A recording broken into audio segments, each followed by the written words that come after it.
Frank Lloyd Wright stands out as one of the most influential architects of the 20th century, especially celebrated in his homeland, the USA.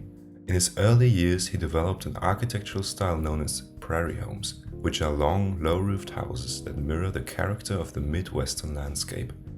Wright emphasized the use of organic materials that seamlessly integrated architecture with nature. His designs did not aim for prestige. They were supposed to be viable for everyone, standardized, affordable, and humane. Over the course of his career, he became renowned for his exceptional architectural works. Later in his career, Frank Lloyd Wright increasingly advocated for architecture that embodied the ideals of a non-collective American democracy. After a few years of work, in 1935, he unveiled his utopian concept, the Broadacre City, at Rockefeller Center in New York. The Broadacre City concept proposed a radical restructuring of land use. Each family would receive an acre or more of land for private use, while the local governments would be reduced to a minimum of functions.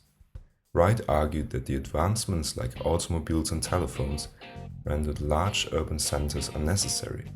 Physical proximity to others was no longer needed to communicate.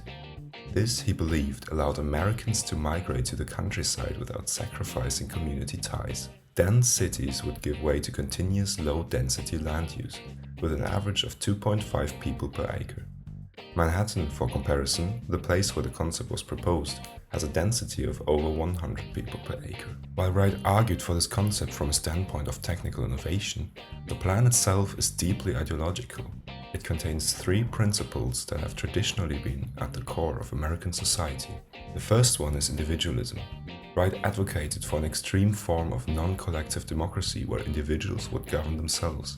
Broadacre aimed to offer equal opportunities by giving land to everybody to pursue their interests under their own responsibility. The second is family as the core of society. Land was designated for families. The idea was to reinforce familial bonds while physically distancing other communal ties. The third principle is decentralized power. Wright advocated for localized and minimized government power, envisioning a decentralized economy where producers owned their land and businesses. He was against the ideals of capitalism and challenged the idea of money itself. The Broadacre City was deemed way too radical by Wright's contemporaries because it challenged the ongoing trends of urban growth, industrialization, and the rise of capitalism. Today, there's no real-world implementation of Wright's proposal. Despite that, the concept may have anticipated some 20th century urban developments. The rise of sprawling suburbs stemmed from the combination of technological advancements in mass housing production and automobiles, alongside a rising middle class and increasingly negative perceptions of urban centers as dirty and unsafe. Today, 69% of Americans reside in suburbs, a landscape of low density, individual homes, car dependency, and a lack of urban form, which has many similarities with the Broadacre concept. Yet modern suburbs diverge from Wright's vision, mainly because they are places of living and consuming, rather than centers of production. Today we know that this low-density, pseudo-urban form of living has led to many problems such as lack of community and social interaction, health issues, and the economic decline of cities due to enormous infrastructure costs. While the Broadacre City did not reshape the physical environment in any visible way, it does offer insights into how people envisioned and tried to plan for societal transformations when new technologies arose. And to Wright's credit, the universal presence of cars, telephones, and the internet today aligns with his foresight at the time when these technologies were only starting to become mainstream. When comparing Wright to other influential architects and urban planners of his time, we can see a trend towards making big universal plans.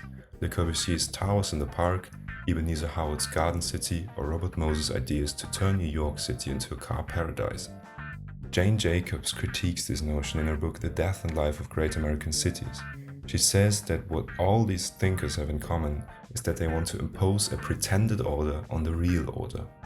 From their own perspective, often a rather elitist one, they did not recognize the complex web of dynamics in cities and so did not include flexibility in their plans. When these top-down approaches were forced upon the existing dynamics, it was usually only the planners who that made happy.